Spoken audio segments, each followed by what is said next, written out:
Greetings. We continue today our study of the book of Revelation. We come now to chapter 7, considering the sealing of the 144,000. We'll read verses 1 through 8. And after these things, I saw 4 angels standing on the 4 corners of the earth, holding the 4 winds of the earth, that the wind should not blow on the earth, nor on the sea, nor on any tree. And I saw another angel ascending from the east, having the seal of the living God. And he cried with a loud voice to the 4 angels to whom it was given to hurt the earth and the sea, saying, Hurt not the earth, neither the sea, nor the trees, till we have sealed the servants of God in their foreheads. And I heard the number of them which were sealed, and there were sealed 144,000 of all the tribes of the children of Israel. Of the tribe of Judah were sealed 12,000. Of the tribe of Reuben were sealed 12,000. Of the tribe of Gad were sealed 12,000. Of the tribe of Asher were sealed 12,000. Of the tribe of Nephthalim were sealed 12,000. Of the tribe of Manasseh were sealed 12,000. Of the tribe of Simeon were sealed 12,000. Of the tribe of Levi were sealed 12,000. Of the tribe of Issachar were sealed 12,000. Of the tribe of Zebulun were sealed 12,000. Of the tribe of Joseph were sealed 12,000. Of the tribe of Benjamin were sealed 12,000. Now we've been careful to lay the groundwork, that is the foundation, concerning the authoritative nature of these seals.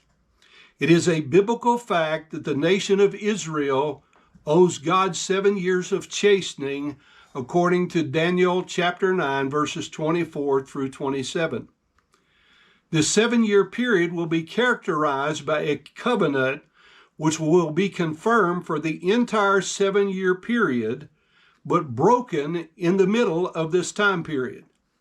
Therefore, the 7-year period is divided into 2 parts. In the first part, the covenant will be honored publicly. In the second part, the covenant will be broken publicly. The authority to establish the covenant is dispatched in the first 4 seals.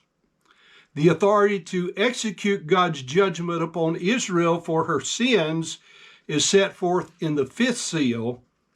And the 6th seal gave authority to disrupt the atmospheric, that is the first heaven, the astronomic, second heaven ordinances of God, which have been kept constant in his divine preservation of the universe. As the 119th Psalm says in verse 89, Forever, O Lord, thy word is settled in heaven. Thy faithfulness is unto all generations. Thou hast established the earth, and it abideth. They continue this day according to thine ordinances, for all are thy servants. These changes will have dramatic effect upon those who are present upon the earth to witness the great affirmation of the gospel witness, which they will have heard by means of the Jewish evangelist of the day. Way back in the book of beginnings, Genesis chapter 15-16, we find a monumental principle that is often overlooked in relation to this 70th week of Daniel.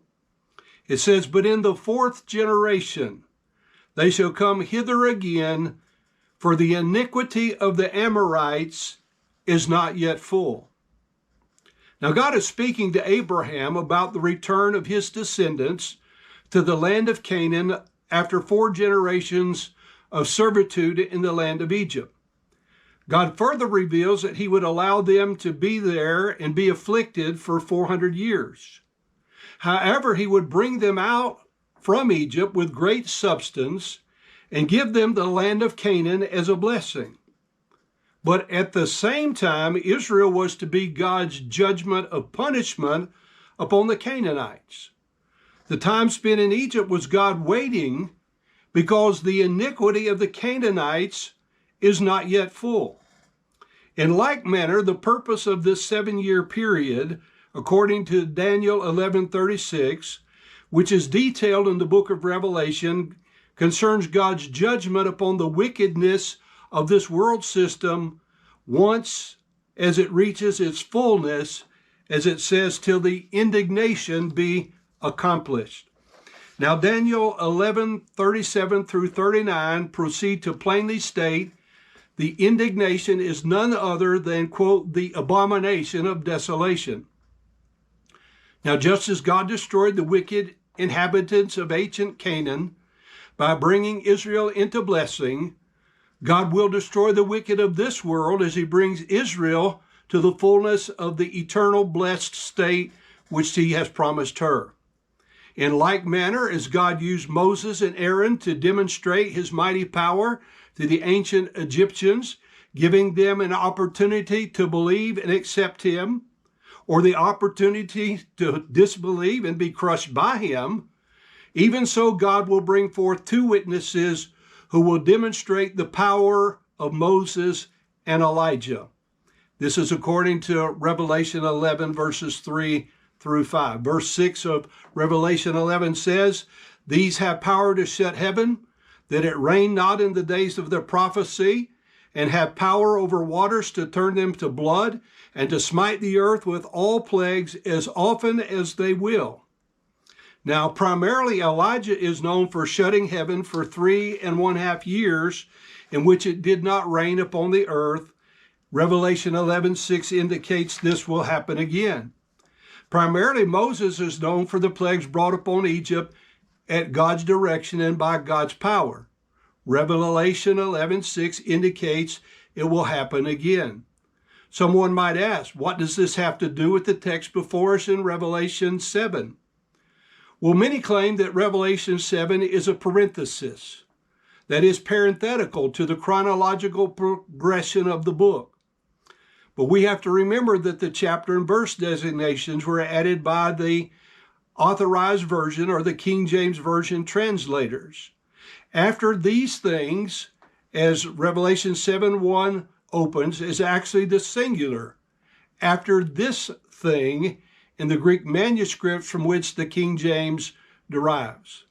So for brevity's sake, I will get straight to the point. Revelation 7 does not have to be parenthetical. Rather, is properly set in the order of the progression of the 7-year period as decreed by a synthesis of the books of Daniel and Revelation. I hate to say that I have a theory to propose, for that can lead nowhere. I do, however, have a hypothesis to propose, which when the evidence is weighed with prayer and study, you can either accept or reject.